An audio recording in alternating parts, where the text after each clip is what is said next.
Plusieurs lignes de la parole mènent à une seule ligne, celle de la vérité éternelle.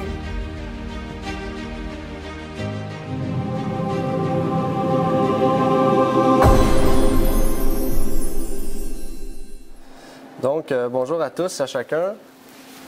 Bon sabbat aussi à ceux et celles qui sont avec nous, aussi à la famille. Donc, on est content de vous voir aujourd'hui. Vous arrivez aujourd'hui dans un sujet qui est très intéressant, très important aussi, parce que sûrement que peut-être vous ne reconnaissez pas l'image, mais l'événement, vous allez le reconnaître. Donc, comme vous saviez, je pense que c'était la semaine dernière que ça s'est terminé. Je pense que c'est le 23 février. Il y a eu un grand rassemblement à Asbury. Peut-être, sûrement, vous avez connu, là, ça l'a passé partout. Peut-être pas ici, là, dans les nouvelles, mais aux États-Unis, ça a passé beaucoup dans les nouvelles.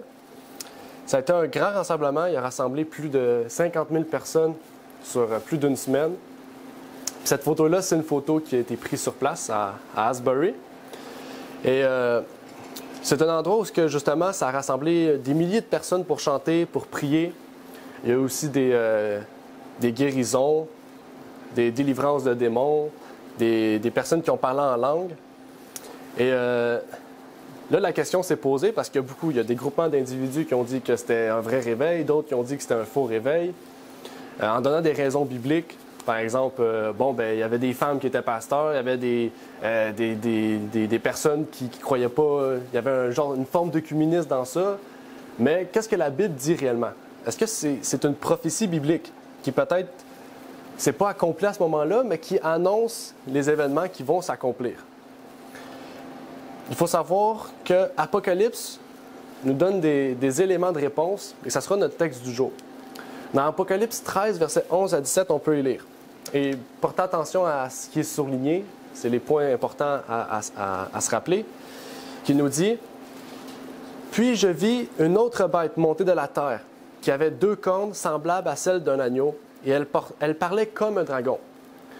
Elle exerçait toute la puissance de la première bête en sa présence, et elle faisait que la terre et ses habitants adoraient la première bête, dont la plaie mortelle avait été guérie. Et elle opérait de grands prodiges, même jusqu'à faire descendre du feu du ciel sur la terre à la vue des hommes.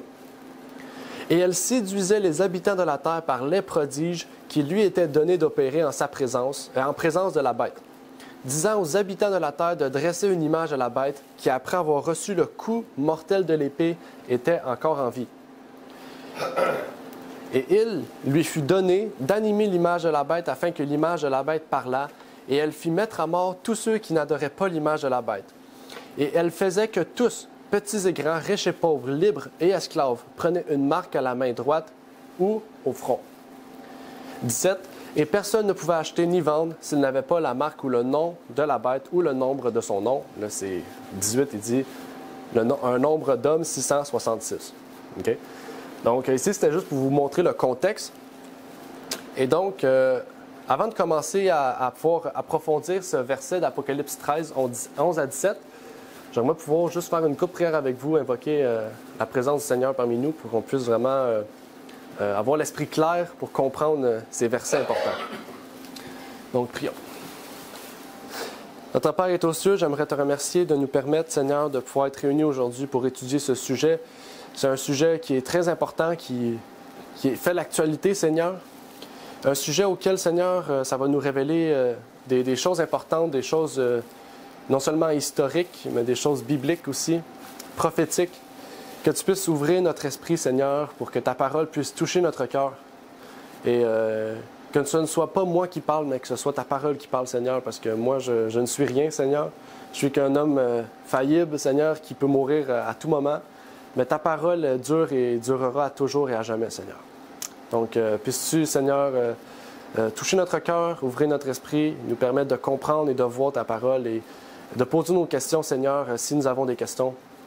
Seigneur, à la fin de tout ce que nous allons voir. C'est ma prière au nom de ton Fils Jésus-Christ. Amen. Donc, on va relire certains versets, parce qu'il y a des versets importants dans ce passage. C'est Apocalypse 13, 13 et 14, qui nous dit « Et elle opérait de grands prodiges, même jusqu'à faire descendre du feu du ciel sur la terre à la vue des hommes.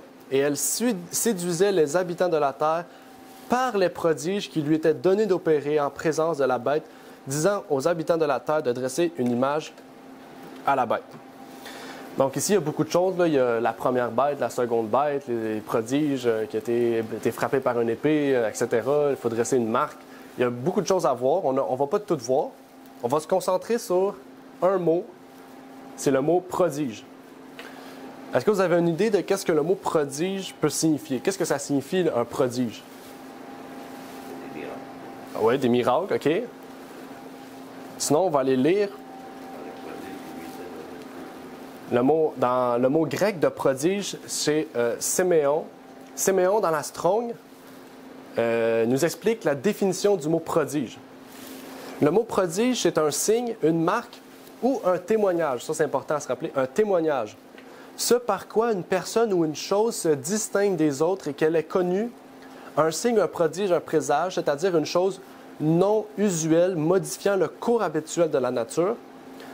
Un autre point, de signes présageant d'événements remarquables qui doivent bientôt arriver, de miracles et merveilles par lesquels Dieu authentifie les hommes qu'il envoie ou par lesquels les hommes prouvent que la cause qu'ils plaident est celle de Dieu. 3 points importants. Un prodige, c'est un témoignage. Donc, qu'est-ce qui témoigne? C'est une action qui témoigne de quelque chose. OK? Donc, par exemple, je ne sais pas, quand on va à la cour, puis il y a un coupable, on dit, on fait appel au premier témoin. Il va témoigner soit pour, soit contre cette personne. Donc, ça, c'est la même chose. Les prodiges sont soit pour ou contre Dieu. OK? Donc, c'est soit des vrais prodiges ou soit des faux prodiges qui viennent de Satan. Ça dit aussi des signes qui présagent des événements remarquables qui doivent bientôt arriver. Donc, des prodiges, ça amène à quelque chose de plus grand qui doit arriver. Okay? C'est ça que la prophétie nous disait. Hein? Ça dit, ils vont faire des témoignages, des miracles qui vont annoncer l'image de la bête. Okay? Donc, c'est un événement important. Et ça dit après, les hommes prouvent que la cause qu'ils plaident est celle de Dieu. Donc, par ces miracles-là, parce que Apocalypse 13, ici, ne parle pas de païens là, qui vont faire des miracles. Là. Il y en a déjà depuis des milliers d'années, des voodooisants, puis plein de personnes qui font des miracles. Mais dans le christianisme, comme Acte nous le dit, il y avait Simon le magicien qui voulait acheter le don de Dieu. Hein? Donc, il y a des personnes qui vont vouloir se proclamer, s'authentifier, témoigner pour Dieu, mais qui sont contre Dieu. Donc, on parle au sein même du christianisme, il y aura des prodiges qui seront faits, des témoignages, qui vont annoncer des événements à venir et qui vont se dire être de Dieu. Et c'est là qu'on va voir, est-ce que ce sont réellement des événements qui viennent de Dieu? Parce que c'est sûr, s'ils disent, bon, je fais un miracle, puis c'est au nom de Dieu, là, on dit, c'est de Dieu. Mais qu'est-ce qui prouve que ça vient de Dieu? C'est qu'il faut voir. La Bible nous dit dans Jude, tester tout esprit s'ils viennent de Dieu. On doit tester tout esprit. Et donc, la Bible enseigne une prophétie qui annonce un faux réveil. Il y a un vrai réveil, mais il y a un faux réveil aussi dans le christianisme, hein? Dans le monde chrétien. Et cette deuxième bête-là, comme on l'a vu, comme on connaît, peut-être qu'on ne connaît pas, mais on l'a étudié récemment dans le séminaire sur pas le changement climatique, mais l'écologie. On a eu un séminaire sur l'écologie. On a vu que la première bête était la papauté, hein, le système papal. Donc, une bête est un système politico-religieux. La deuxième bête, c'est un système politico-religieux aussi. Donc là, je n'aurai pas le temps de tout élaborer sur c'est qui cette deuxième bête-là. On va aller droit au but. Cette deuxième bête-là sont les États-Unis d'Amérique, que dans Apocalypse 16, verset 14, on dit que cette deuxième bête se fait appeler un faux prophète. Qu'est-ce que fait un prophète? Il fait des miracles. Puis on l'appelle même le protestantisme apostat. Puis dans Tragédie des siècles, on l'appelle comme ça aussi, le protestantisme apostat. Donc, je ne vais pas élaborer sur le sujet, mais je ne vais pas vous laisser sans preuve, parce que je ne peux pas faire cela.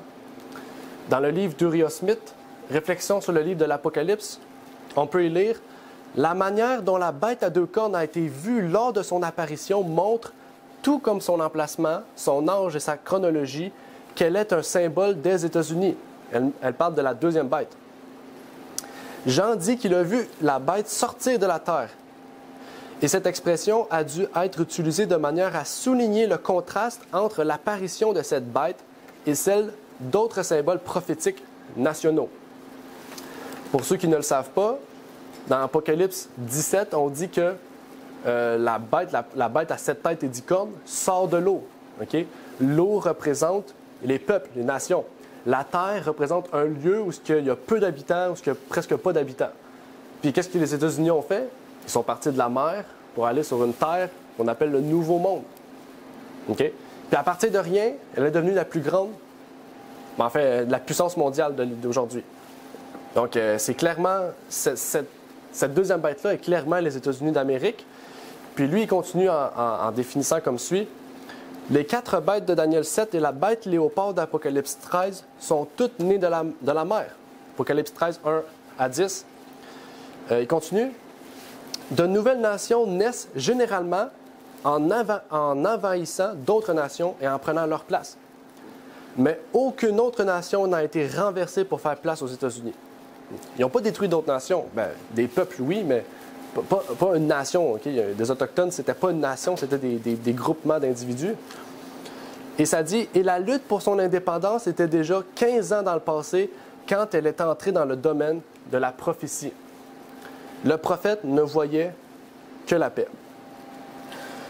Donc on comprend que celle qui va faire les prodiges, amenant l'image de la bête puis la marque de la bête, sont les États-Unis d'Amérique qu'on peut, en synonyme, dire protestantiste apostat ou faux prophète.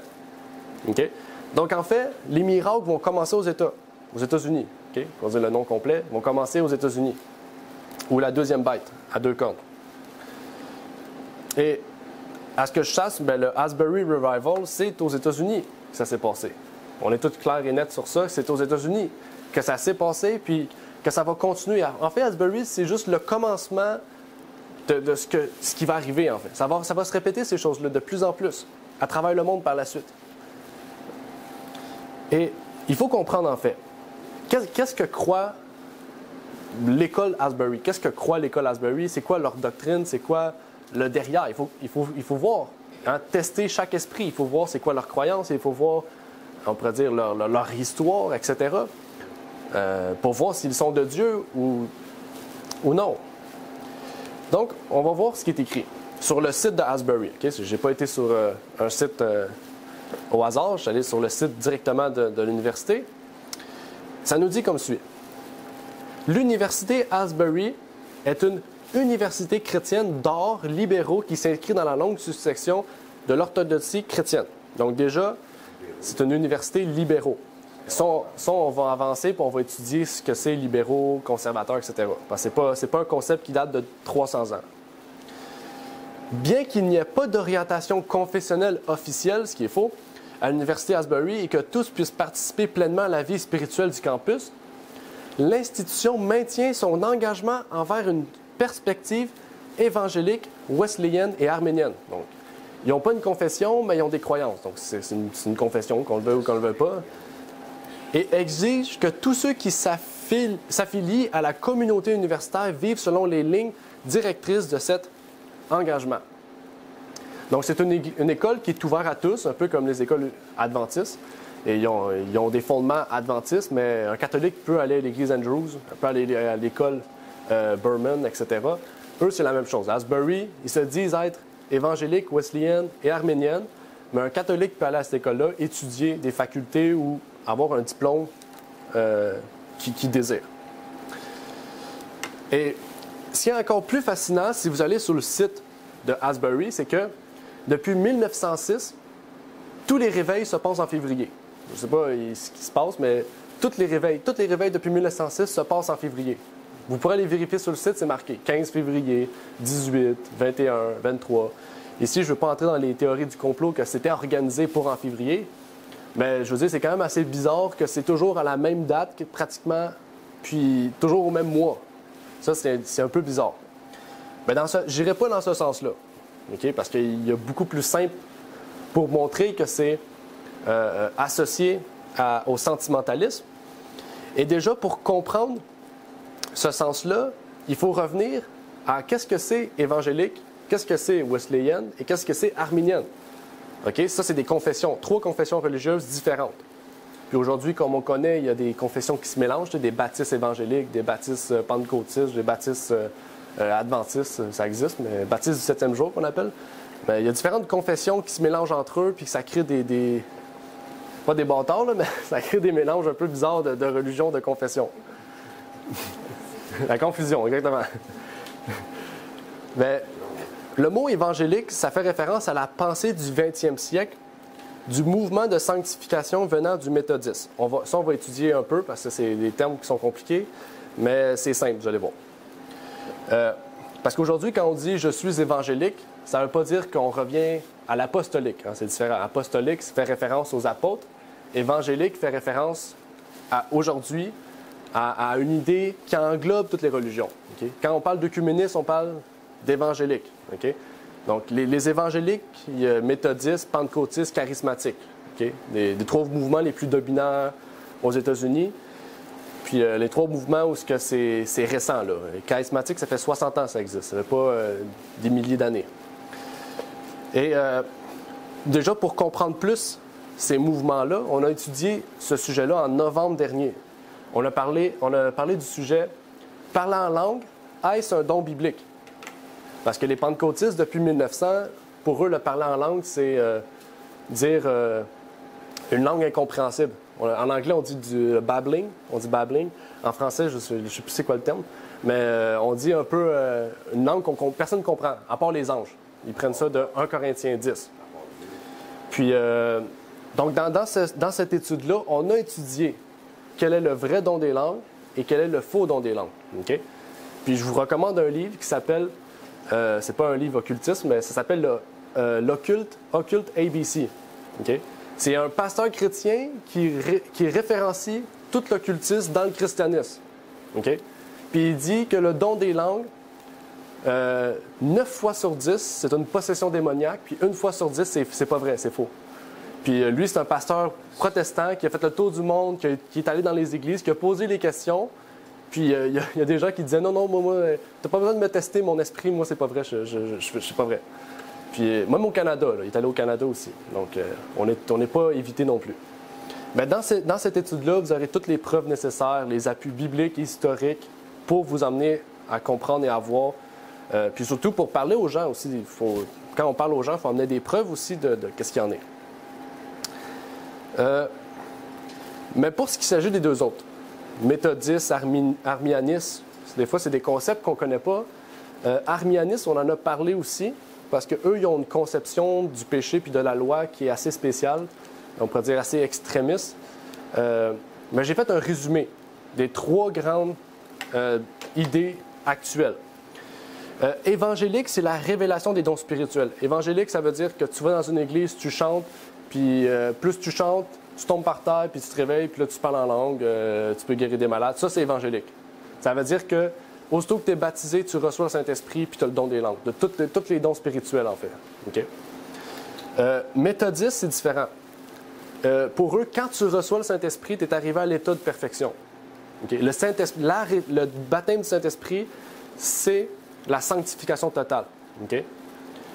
Puis quand je dis méthodiste, le wesleyanisme, c'est le méthodisme. Okay? C'est la même chose. Parce que lui qui a fondé le méthodisme, il s'appelle John Wesley. Okay? Puis wesleyanisme. Okay? C'est la même chose.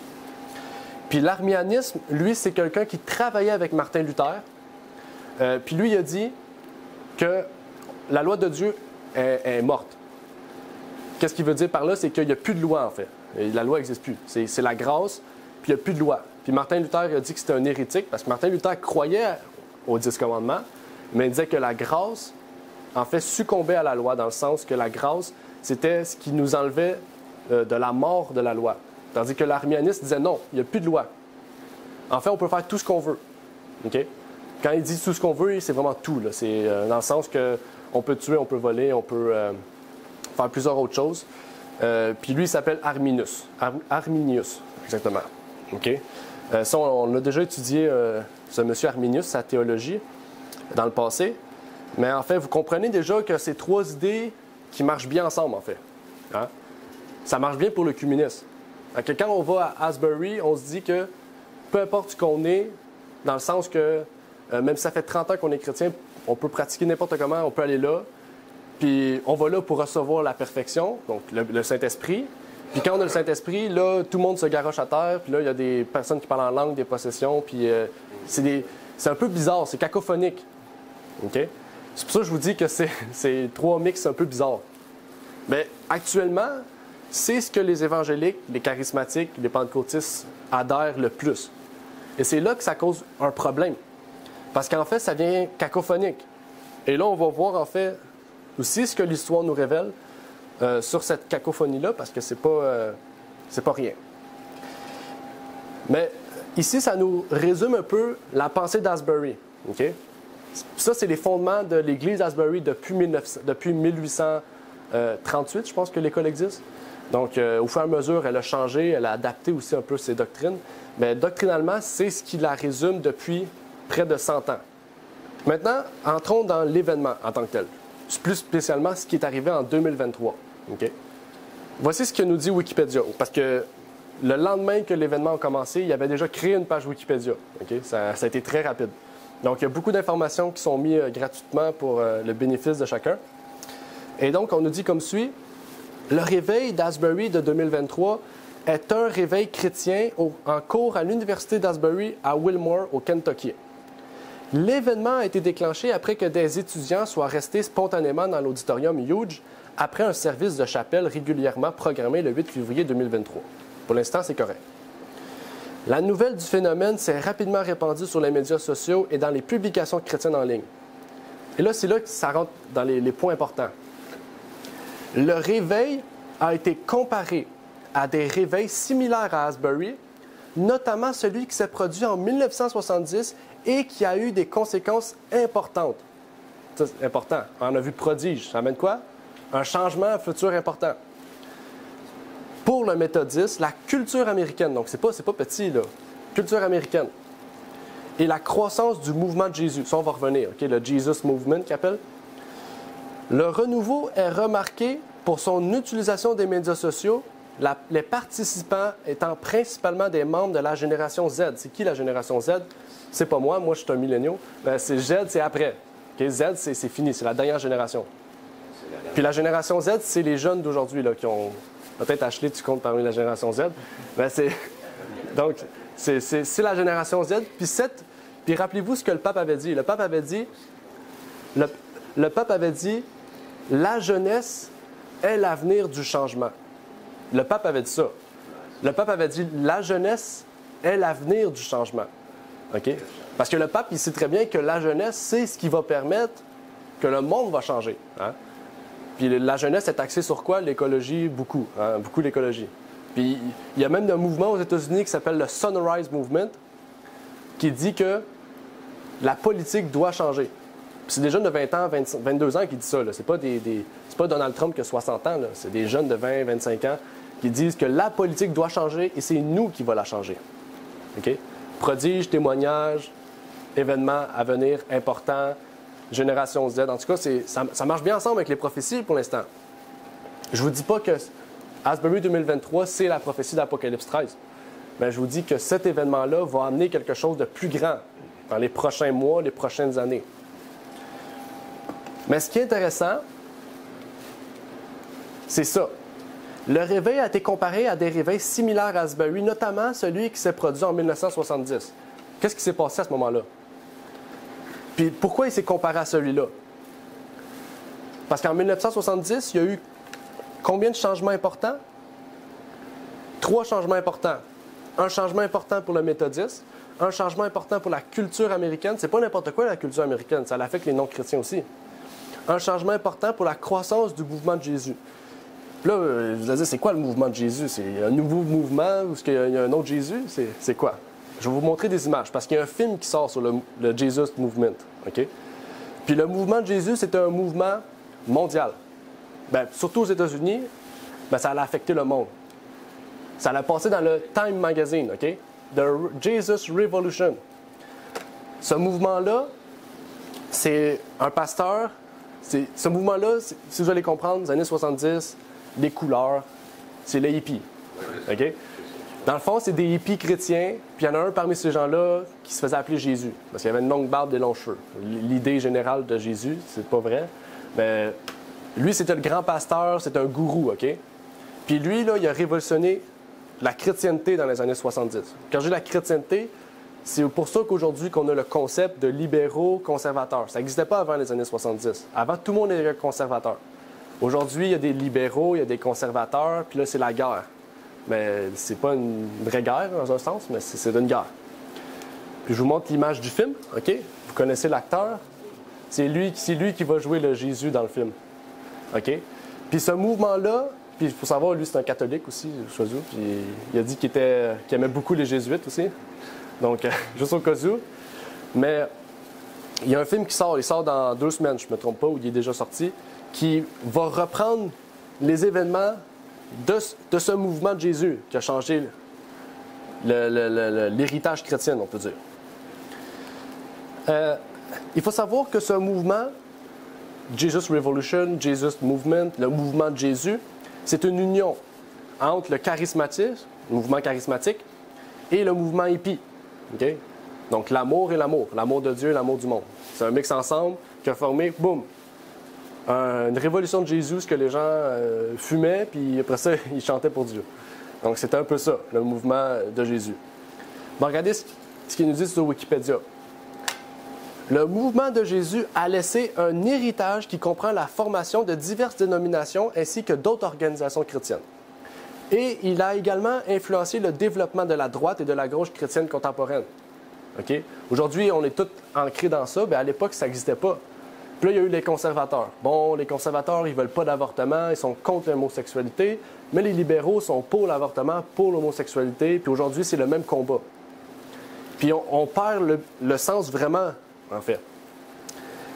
Mais ce qui est important dans ça, c'est que ce mouvement-là a détruit l'idée du christianisme original. Parce que le christianisme original, c'était tout le monde était conservateur, il y avait un christianisme. Tandis qu'aujourd'hui, il y en a 2, libéraux, conservateurs. Puis qu'est-ce qu'on fait?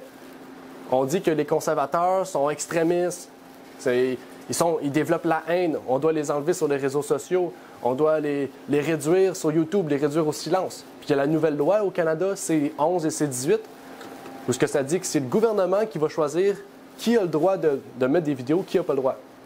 Okay, c'est sorti, là, c'est légal au Canada. Puis vraiment, ça fait une grosse guerre, là, une polémique.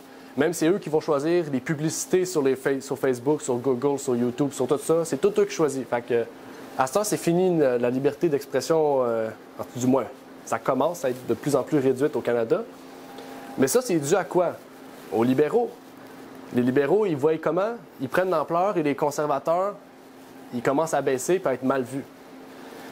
Puis comme je viens de vous dire, avant les années 70, ça n'existait pas, cette idée-là. Puis qu'est-ce qui a amené cette idée-là? Les charismatiques, les méthodistes et les arminianismes. Okay, méthodistes et pentecôtistes, c'est ensemble, OK? Au cas où. Donc, je peux juste pour vous dire que, en fait, je pense pas que c'est un mouvement de Dieu, ça. Parce que ça a amené une séparation dans le christianisme. Hein? Ça a amené un mouvement plus grand que l'autre. Ça me fait penser aussi aux catholiques dans les années 300 après Jésus. OK? Ellen White en parle dans la tragédie des siècles. Elle dit « L'Église de Rome s'est corrompue » et elle s'est associée au gouvernement. Dans le chapitre, je pense, dans les 10 premiers chapitres, elle parle de ça. Puis elle dit que l'Église de Rome s'est associée au gouvernement et elle a quoi? Opprimé les chrétiens juifs parce qu'ils observaient le sabbat. Puis là, il fallait observer le dimanche. Même idée. On a un retour, avant la loi du dimanche, de cette même idée. Mais il y a une autre chose qui a changé depuis le Jesus Movement. Le caractère informel de la musique et du culte du Jesus Movement a touché presque toutes les églises évangéliques. Certaines des dénominations américaines qui ont connu la croissance la plus rapide à la fin du 20e siècle, telles que Calvary Chapel, Hope Chapel Churches et Vineyard Churches, trouvent leurs racines directement dans le mouvement de Jésus. Ça dit, tout comme des organisations para-ecclésiastiques telles que Jews for Jesus, et l'industrie de la musique chrétienne contemporaine. Donc, depuis les années 70, la musique contemporaine chrétienne est devenue quoi? Une norme. Puis là, aujourd'hui, la façon qu'on a chanté aujourd'hui, c'est très conservateur pour eux. C'est extrémiste. Mais pour le monde, la musique chrétienne contemporaine, c'est la norme. Okay? Du rap, du rock, du gospel. On va revenir dans le gospel quelques instants, mais tous les styles de musique, là, le R&B, pas Airbnb, R&B, Airbnb, c'est pas la même chose. Le R&B, en tout cas, il y a le pop, etc. Mais ce mouvement-là a changé beaucoup de choses, là. Hein?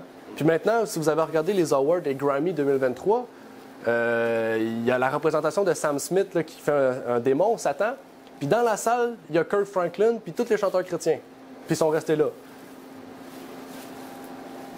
Fait que je laisse ça de même. C'est une petite information gratuite. Mais, on va avancer. Qu'est-ce qu'on voit, c'est que le christianisme est devenu de plus en plus tiède.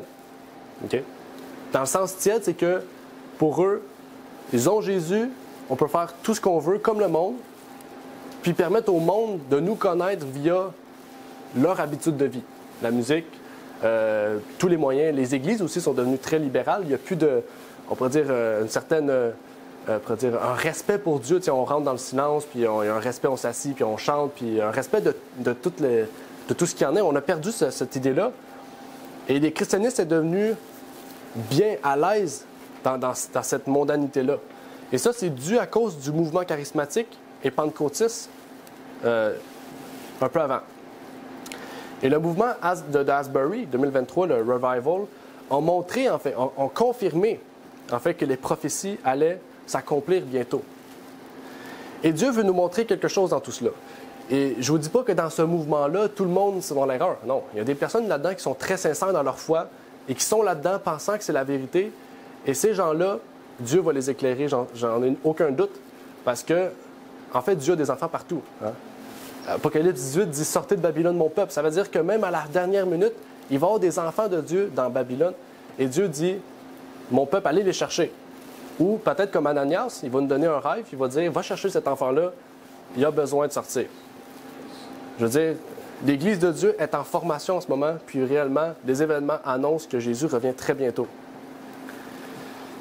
Et le problème dans ces mouvements-là, c'est qu'on recherche par une certaine pratique de la religion une fausse sainteté, révélée par les sentiments, puis on va voir que ça nous amène vers le sentimentalisme.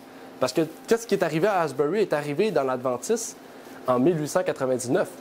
Hein? Ellen White a réprimandé ce mouvement-là. Mais aujourd'hui, ce qui est intéressant, c'est que on dit, si c'est sûrement un vrai mouvement, regardez, il y a plein de choses qui sont arrivées. Mais ce qui est bizarre, c'est que c'est tout le christianisme, tous les grands dirigeants christianistes qui se sont mis d'accord sur cet événement-là. Je parle de confession. Par exemple, Franklin Graham, c'est le fils à Billy Graham.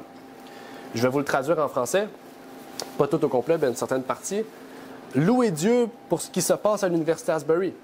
Le réveil est ce dont nous avons besoin, des cœurs en feu pour Dieu et entièrement soumis à lui.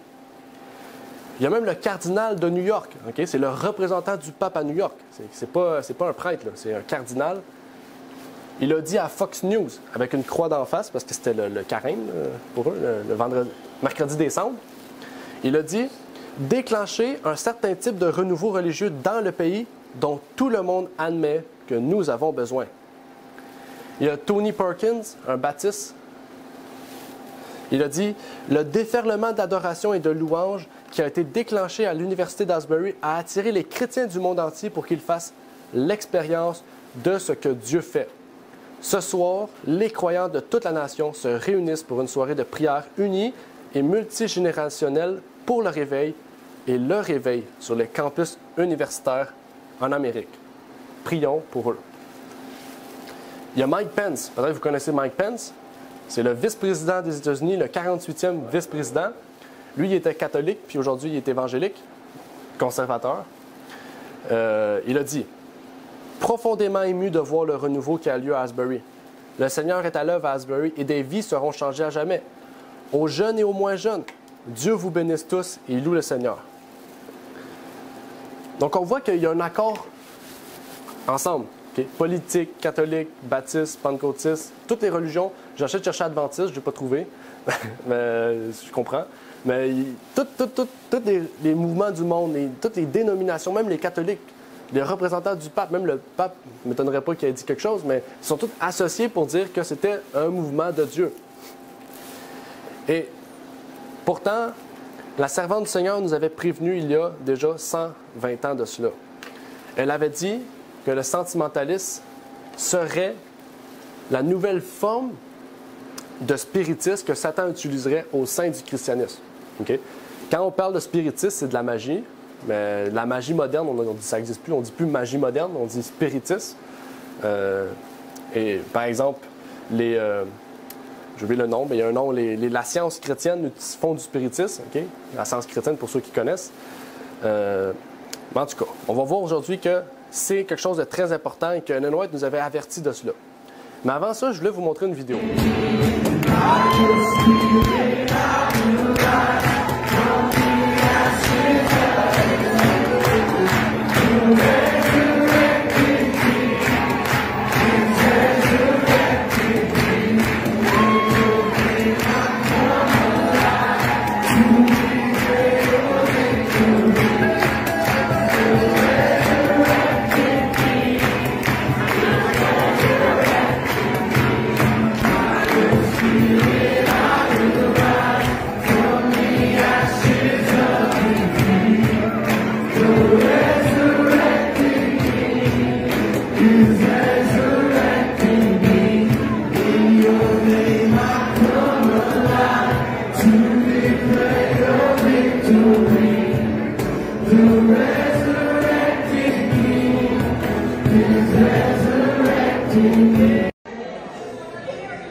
Vous avez compris l'idée que j'ai voulu vous partager. Donc ça, c'était une. OK? Puis il y a vraiment des gens qui étaient couchés comme ça, par terre. Mais c'est juste pour vous montrer l'idée, l'ambiance qui régnait. On voit la même chose qu'on vient de voir, le Jesus Movement. OK? De la musique chrétienne contemporaine, l'engouement des sentiments dans ces mouvements-là. Puis on va voir que c'est contraire à la Bible. On va voir même un exemple biblique tantôt de cette même idée-là. Parce que dans la Bible, on en parle.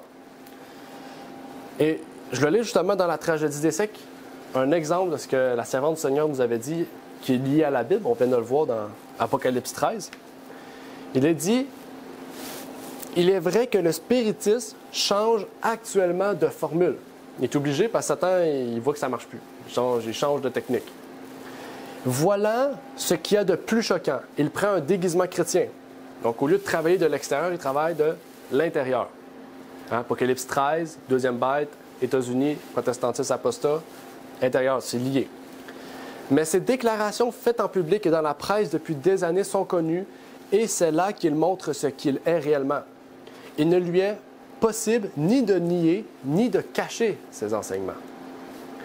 Il insiste sur l'amour, qu'il cite comme le principal attribut de Dieu, mais dont il fait un sentimentaliste efféminé qui distingue à peine le bien du mal. Le bien sera pris pour le mal pour le bien. Ésaïe. La justice de Dieu et son horreur du péché. Les exigences de sa sainte loi sont passées sous silence. On a dit quoi? Arminianisme. Qu'est-ce qu'il dit, arminianisme? La loi, finie. La grâce, juste la grâce, plus de loi. Le décalogue est déclaré lettre morte. Bon, ben ça répond. Des fables alléchantes et fascinantes prennent la place de la parole de Dieu. Jésus-Christ est tout aussi bien renié qu'auparavant, mais Satan aveugle tellement les hommes qu'ils ne discernent pas ses pièges. Ici, elle ne dit pas le texte. Si on lit le texte, on voit tout de suite Apocalypse 13. On voit tout de suite l'accomplissement d'Apocalypse 13 qui va arriver. OK? Et on voit que ces trois mouvements-là, évangéliques, méthodistes et arminianistes, sont liés ensemble et qui se révèlent dans ça. Aujourd'hui, je n'aurai pas le temps de tout parler. Je vais vous présenter le sujet. Je vais vous présenter le sentimentalisme. Mais dans une prochaine fois, on va parler de l'amour de Dieu. Okay? On va parler de c'est quoi un vrai réveil d'après la Bible. C'est quoi réellement que Dieu nous demande par son amour. Okay? Parce que l'amour de Dieu nous pousse vers un vrai réveil. Mais c'est quoi ça? C'est quoi l'amour de Dieu? Qu'est-ce qui définit l'amour de Dieu? Et qu'est-ce que l'amour de Dieu nous pousse à faire pour un réveil dans notre vie? Parce qu'on a tous besoin d'un réveil. En fait, les prodiges de guérison, de possession, de parler en langue, qui sont des contrefaçons de la réalité, sont basés, bien sûr, sur le sentimentalisme, et ça sera le moyen par lequel la loi du dimanche sera mise en place. Et la révélation de cet esprit, en fait, on voit qu'elle est faite par des bruits, par des cris. Il y a des gens on voit qui font du... Plus qu'on fait de bruit, plus qu'on crie, c'est à ce moment-là que le Saint-Esprit se révèle à nous. OK? C'est pas dans le silence, puis dans le calme. La compréhension de l'amour de Dieu, en fait, c'est ce qui détermine par quel moyen on va vouloir plaire à Dieu. Donc, si on comprend mal l'amour de Dieu, bien, on va plaire à Dieu de la façon dont on le comprend. Hein? Puis eux, ils comprennent comment l'amour de Dieu. Bien, l'amour de Dieu, c'est dans le partage. Okay? C'est dans le partage, dans l'amour de l'acceptation. Aujourd'hui, on parle souvent de ça, inclusion. On dit inclusion. On doit inclure tout le monde. Peu importe, on inclut. Bien sûr, l'amour de Dieu accepte tout le monde, mais elle n'inclut pas tout le monde. Dans le sens qu'elle accepte n'importe qui. Qu'on soit une prostituée, qu'on soit, peu importe la nation, la langue, peu importe qu'on soit de quel genre, dans le sens homosexuel, etc. Dieu accepte tout le monde. Mais son amour nous pousse à changer. Son amour nous pousse à subir une réforme dans notre vie. Mais eux, c'est pas pareil. Ils acceptent et ils incluent. Une inclusion, ça n'apporte pas de changement. Ça apporte l'acceptation de toutes sortes d'idées. Et c'est là le problème, c'est que Satan veut ça, une inclusion. C'est ça que le pape, il dit, il a sorti Fratelli Tutti. C'est l'amour de l'homme. Cette traduction, c'est comme ça, l'amour de l'homme. Message choisi, volume 2, Ellen White nous parle de cet événement qui est arrivé. Peut-être vous avez entendu parler de ce mouvement-là dans l'Église adventiste. Ça s'appelait le Holy Flesh Movement. Ça veut dire, Holy Flesh Movement, c'est la chair sanctifiée. Puis dans ce mouvement-là adventiste, okay, que le pasteur A.F. Ballinger a commencé aux États-Unis, pour lui, il a inclus le drum okay, dans l'Église. Puis plus qu'on faisait de bruit, c'est à ce moment-là qu'on recevait la perfection. Donc là, ils ont commencé à faire beaucoup de bruit. Les gens ont commencé à sauter, puis après ça, ils arrêtaient, puis il y en a un qui disait « Je suis rendu parfait ». OK? Puis Ellen White, elle a repris ça, puis elle a dit que dans l'avenir, les gens allaient faire la même chose, mais que ça ne doit pas être dans l'Église. OK? Puis 6 ans plus tard, le mouvement pentecôtiste est né, puis ça a commencé. OK? On va en parler. Vous pouvez aller fouiller sur Internet. Écrivez Holy Flesh Movement. Il y a une page Wikipédia qui parle de cet événement-là. Et vous allez voir qu'est-ce qu'il y en est. Mais Ellen White dit dans Message choisi, volume 2, cette histoire, elle répertorie cette histoire et les conseils qu'elle nous donne. Les choses qui ont marqué le passé vont se retrouver dans l'avenir.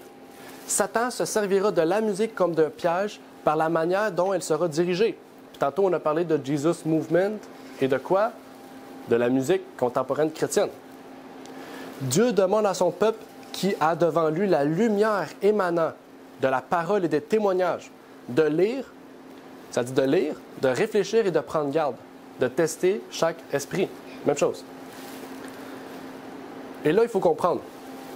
La musique gospel est apparue dans les années 20, donc à peu près. On va en parler dans quelques instants. Elle est apparue à peu près en même temps que le mouvement pentecôtiste. Okay? C'était un mix des deux. Puis la musique gospel, vous pourrez aller voir sur Wikipédia, c'est un mix entre les traditions vaudou de l'Afrique et de la conversion des Africains à la vie américaine et chrétienne. Ils ont mélangé les deux, puis ils ont créé une musique mondaine avec des paroles chrétiennes. Puis là, le gospel est né. Okay? Puis encore plus drôle, c'est que, on va lire un passage, je ne vais pas trop vous en dire.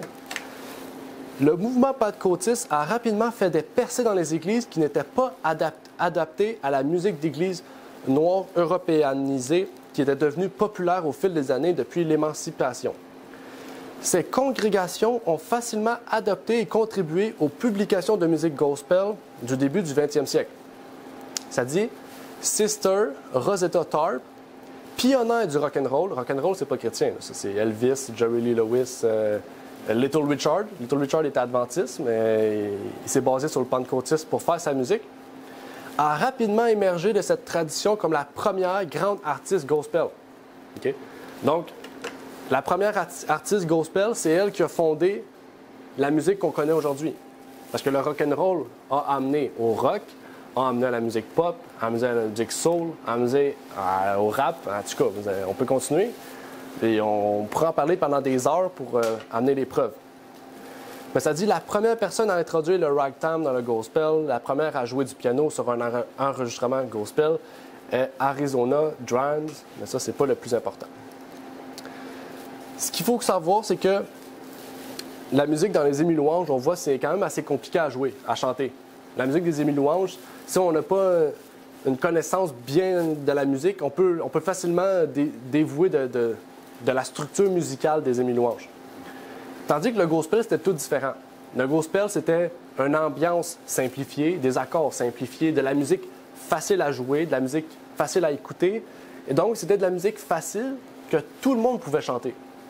En fait, le gospel, c'était le christianisme dans sa facilité. Okay? C'est un peu ça. Donc, on perdait en fait du sens dans les paroles, du sens dans le réveil et du sens, donc, dans sa profondeur. Et la musique gospel est devenue de plus en plus populaire par sa simplicité. J'aimerais vous emmener une autre preuve, de Brian S. Newman. Peut-être que vous connaissez. Je vous invite à lire ce livre-là. Il raconte son histoire de chanteur de musique de rocker, chanteur rock, à chrétien. Il dit « Les symboles voodoo ont changé, mais la frénésie présente dans ce style de culte et d'expression musicale est restée intacte. La possession visible par le Saint-Esprit était autant recherchée dans la religion des églises saintes du Sud, le gospel vient du Sud, okay, que l'était la possession dans le voodoo. » Donc ici, il compare la possession du Saint-Esprit à la possession du voodoo. Hein? Parce que dans le voodoo, quand on est possédé, on parle en langue. Okay? Ça, vous pourrez demander à un chaman en Haïti, il va vous dire la même chose. Ça dit l'extase du parler en langue, la prononciation de syllabes incompréhensibles qui accompagnaient ce mouvement de Pentecôte et d'autres manifestations physiques de possession présentaient les mêmes symptômes que ceux manifestés chez les personnes possédées par les dieux lors des rituels africains. Cette religion basée sur l'extase des sentiments, sentimentalisme, fut le vestige du comportement religieux, voire des rites d'une forme de culte païen croyant au croisement où les mondes physiques et spirituels se rencontrent et fusionnent. Donc, je trouve qu'il résume très bien, en fait, des raisons pour lesquelles il y a autant de phénomènes extatiques, ça s'appelle comme ça, d'extase, okay, à Asbury. C'était causé par la musique, qui est quoi? Un mélange entre les origines voodoo et chrétiennes, gospel. Le mélange de ces musiques-là fait en sorte qu'il y a autant de dons spirituels qui sortent. Tandis que ce n'est pas des vrais dons, en fait, c'est Satan qui est derrière cela. En fait, on voit que la base du problème, c'est la musique, qui pousse les gens à un faux réveil dû à l'effet de la musique sur le cerveau. Parce que la musique sur un cerveau, c'est pas neutre. Les scientifiques disent que c'est neutre. Ben, moi, si j'écoute du rock, j'ai le goût de tuer quelqu'un. Quand on écoute du rock, on a le goût de frapper quelqu'un. La musique n'est pas neutre. Okay? Puis quand on écoute de la musique chrétienne, c'est censé nous apaiser, nous réconforter. Puis par les paroles, c'est censé nous montrer aussi à un réveil. Okay? Puis eux, ça ne les pousse pas à ça. Ça les pousse à se lancer à terre, à se réveiller, puis à parler en langue. Vous comprenez? C'est vraiment basé sur les sentiments, sur ce que le cœur Puis c'est ça qu'il dit souvent. Il dit, ouais, on voit les paroles de la musique. Fais ce que ton cœur veut. C'est un peu ça. Hein? Fais ce que ton cœur veut. Regardez ce qu'Ézéchiel nous dit. Ézéchiel nous avait donné un avertissement. Et ils viennent vers toi en grande foule. Mon peuple s'assit devant toi et il écoute tes paroles. Ils vont au culte, ils vont dans le sanctuaire. Mais ils ne les mettent point en pratique. Ils en font dans leur bouche un objet de moquerie. Et leur cœur se livre à la cupidité. Là, vous pourrez dire, OK, mais ça, on ne parle pas d'amour, on parle de moquerie. Mais ici, j'ai mis le mot grec à côté de moquerie. OK, Hagabim, OK, qui est, on pourrait dire, d'origine du mot Hageb. Hageb, c'est le mot hébreu pour moquerie. Puis je vais vous montrer la traduction, OK, de ceux qui assistent dans l'Église, mais qui en sortent avec une moquerie. OK? Le mot moquerie, ça veut dire amour sensuel. OK? Donc, c'est ça, en fait. Pour eux, l'amour de Dieu, c'est un amour sensuel. C'est un amour... L'amour de Dieu, c'est un amour qui touche les sens. OK? Puis ça, c'est une moquerie pour Dieu. OK? Parce que Dieu ne joue pas avec les sens. Hein? Parce que, on le sait, les sens de l'homme, c'est ce qui a trompé Adam et Ève dans le jardin. Hein? Dieu dit quoi? Il dit que son amour nous pousse vers sa loi. Son amour ne nous pousse pas à voir nos sens et à nous fier à nos sens. Parce que nos sens sont faillibles. Dieu est infaillible. Et c'est ça, en fait. Les gens vont à l'Église, écoutent, mais ne mettent pas en pratique. Parce que pour eux, l'amour de Dieu nous permet de pratiquer comme on veut. Mais c'est un amour sensuel qui se base sur nos sens personnels. Et Ézéchiel accomplit la prophétie. Ézéchiel est lié à Apocalypse 13, 11 à 18. Et on a vu dans l'expérience adventiste, en 1897 à 99, il y a eu la même expérience. Okay? Puis elle doit être reprochée, cette idée-là. Et regardez, parce qu'il y a une question qu'on peut se poser. La musique peut-elle nous permettre de recevoir le Saint-Esprit? Parce qu'aujourd'hui, on voit, ils chantent, ils ont un résultat. Nous, on chante, on n'a pas de résultat. On chante, puis on se sent apaisé. Mais il n'y a pas personne qui a un don spirituel. Est-ce que vous avez reçu un don spirituel de Dieu en chantant? J'ai jamais eu connaissance d'une personne qui a reçu des dons spirituels en chantant. Mais pourquoi eux, ça marche? Dans le sens, pourquoi eux, ça viendrait de Dieu, ça marcherait, mais pas nous? Je vais vous montrer une autre vidéo. Colleges and universities representing over 200 schools, students flocking in from all over the country have joined with us over the last couple of weeks. And other guests have come from every region of the United States and even from pockets from the world. And I just want to say, this was not planned. This was not a function of an innovative state-of-the-art facility. It was not a function of a slick marketing scheme. There was no program planning committee. And it's not because of celebrities or professional musicians. This has been a nameless, titleless movement, and tonight will be no different.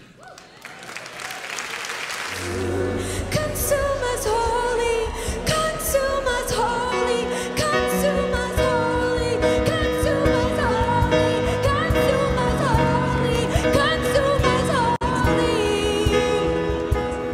Mark a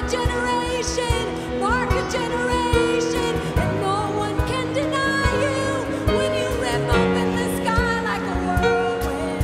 No one can deny you, but God, we want to know you in the whisper. We want to know you in the whisper, in the secret place of thunder, in the secret place of thunder. Mark a generation, God. Mark a generation, God. We want to know you, God. We want to know you, God. We want to hear you in the whisper.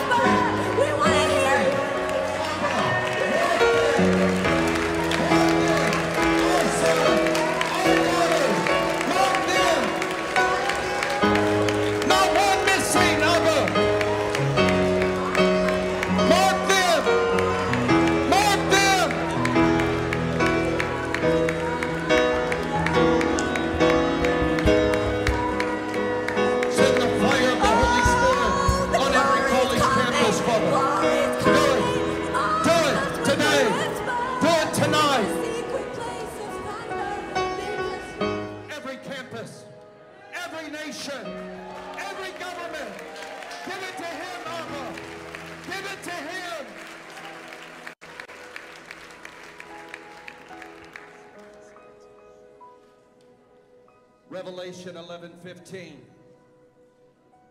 And tonight we come declaring to the world what the apostles and prophets always declared, that darkness shall come to an end,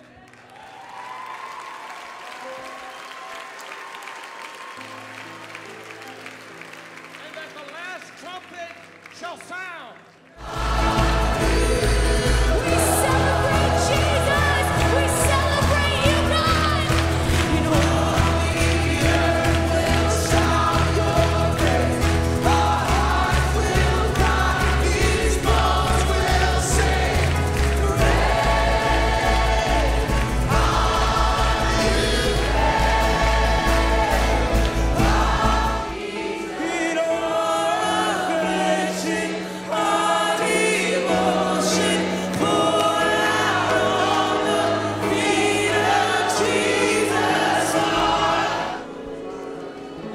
Yeah, lift up your voice. Sing to him your own song.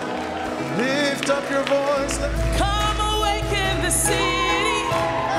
Come awaken your people. Oh God of revival, pour it out, pour it out. Every stronghold will crumble. I hear the chains hit the ground. Oh God of revival, come awaken your people. Come awaken your city. Oh God of revival, pour it out. Every stronghold will crumble. Every stronghold will crumble. I hear the chains hit the ground. Oh God of revival, come awaken your people. Come awaken the city. Oh God of revival, pour it out. Every stronghold will crumble. I hear the chains hit the ground. Oh God of revival, pour it out. 'Cause the darkest night, you can light it up. You can light it up. Oh God of revival, let hope arise. Death is overcome. We'll shout your praise. Our hearts will cry. These bones will sing.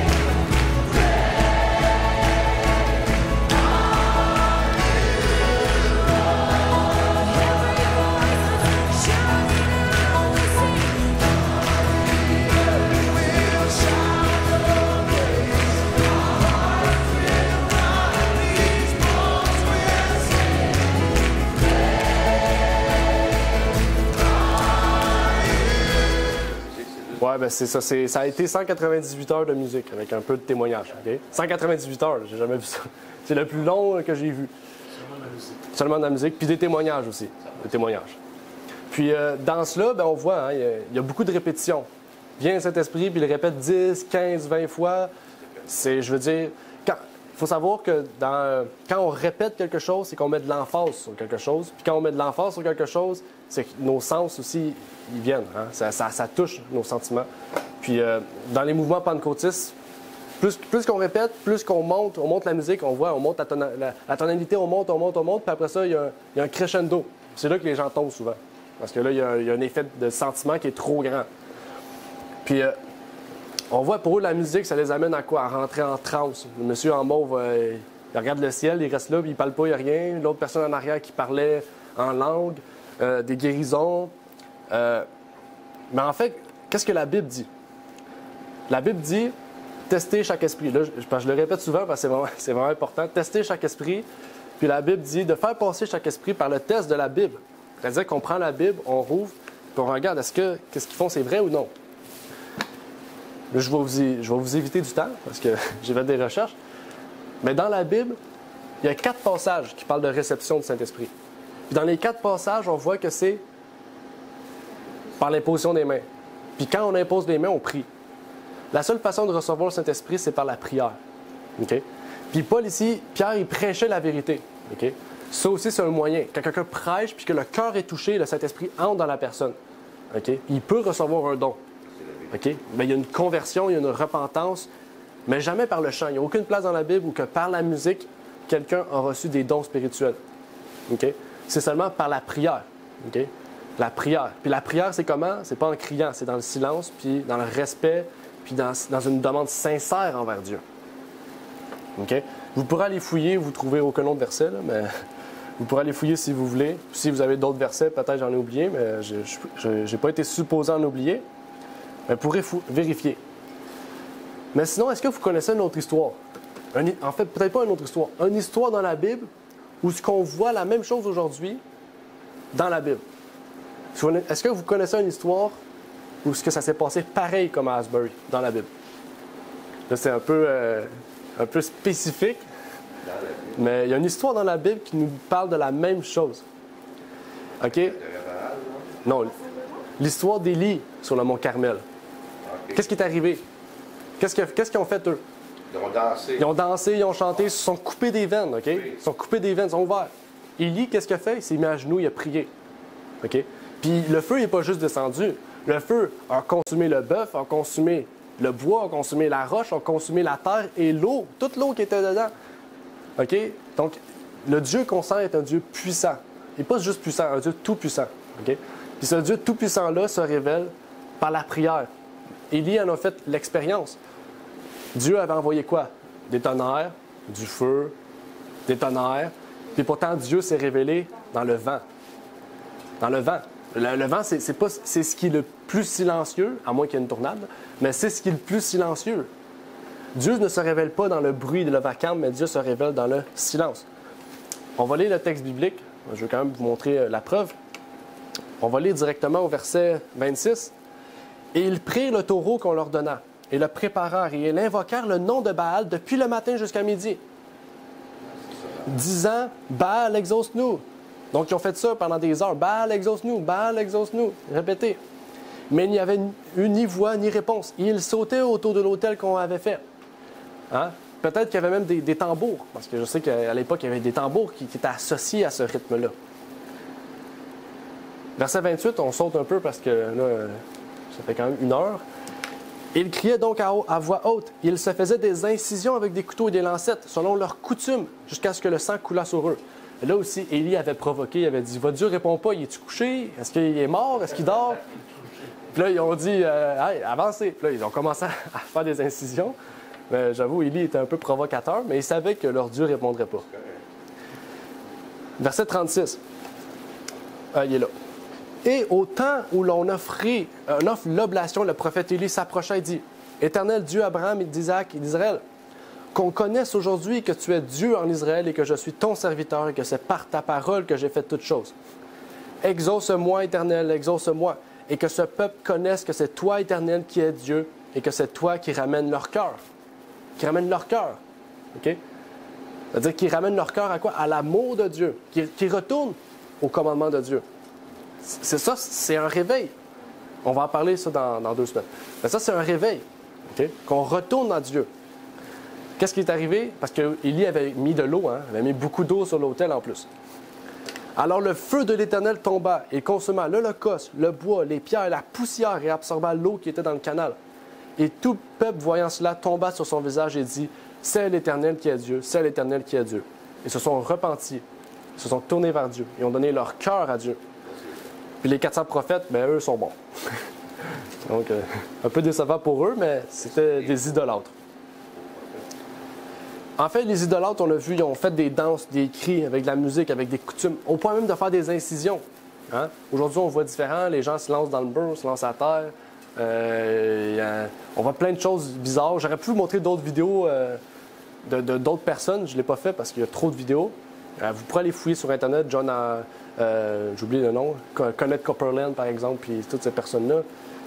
Mais vraiment, on voit que Élie avait pris à cœur ce que Dieu lui avait dit, de prier, sincèrement, au Dieu Tout-Puissant. Et donc, je pense qu'ici, il y a un message puissant dans le sentimentalisme, vraiment, qu'aujourd'hui, OK, la prophétie des prodiges va s'accomplir par le sentimentalisme. C'est un faux réveil que Satan est en train de mettre en place, qu'il a déjà fait, qu'il va continuer à faire, qui va nous mener à la loi du dimanche, qui va nous mener à l'association entre l'Église et l'État aussi, l'image de la bête, et que réellement, Dieu nous pousse à nous tourner vers lui, à donner notre cœur à lui, à être sincère et vraiment, toute personne est possible à ça. Hein? C'est pas juste nous, c'est tout le monde est ouvert à cela. Puis espérant que Dieu ait pu toucher votre cœur aujourd'hui, qu'il a pu vous permettre de voir la réalité derrière cela et que réellement que Dieu ait pu vous permettre d'un vrai réveil en vous. Que Dieu vous bénisse. Je vais terminer par une courte prière. Par la suite, on va mettre fin au culte. Notre Père est aux cieux, j'aimerais te remercier, Seigneur, pour ce moment que tu nous permets, d'avoir, Seigneur, de pouvoir étudier ta parole. Tu nous as montré ta parole, Seigneur, à tester tout esprit, Seigneur. Nous avons fait cela aujourd'hui par ce qui s'est passé à Asbury récemment, Seigneur. Tu vois le cœur sincère de plusieurs personnes qui sont dans ces réunions-là, Seigneur. Tu vois qu'il y a des personnes sincères, Seigneur, qui veulent réellement t'adorer, te prier, te louer. Que tu puisses révéler à tes serviteurs, Seigneur, à ces gens sincères, Seigneur, la vérité. Que tu puisses toucher leur cœur, Seigneur. Que tu puisses faire de nous des ouvriers de paix et non de malheur. Mais ta parole a dit qu'une épée est double tranchant. L'épée peut trancher autant la bénédiction que la malédiction, Seigneur. Ta Bible est véritable, elle est sûre. Et ta Bible peut diviser la moelle, Seigneur, et l'âme. Que tu puisses, Seigneur, faire cela si c'est ce qu'il faut qu'il soit fait, Seigneur. Que ta vérité puisse être proclamée, entendue, et que les cœurs puissent être repentants, et que les chrétiens puissent subir un réveil, Seigneur. Un réveil comme le peuple a fait sur le mont Carmel face à Élie, Seigneur. Et donc, c'est ma prière pour chacun d'entre nous, et je te prie pour ces choses au nom de ton Fils Jésus-Christ. Amen. Amen.